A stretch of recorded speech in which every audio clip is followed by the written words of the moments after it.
Login and registration. You can insert the login component for registration. Go to the left on the Elements bar. Click on Menu and go to Login and Registration. Drag the component to the preferred area, usually in the header. Click on the component to customize it and go to Edit. Click on buttons to change the background color, text color, and borders of both buttons. Click on the borders icon to edit the thickness and rounding of the borders. Click on Sizes and Margins to change the area and the margin between the buttons. Go to Text Style to edit the font and size of the text. Click on the star icon to edit the profile style, button color, profile button color, and log out.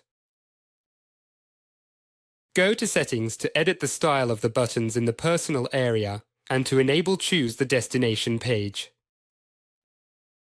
Remember that you can find the login and registration components designed specifically for e-commerce by going to the Elements bar, E-commerce, widget, cart icon.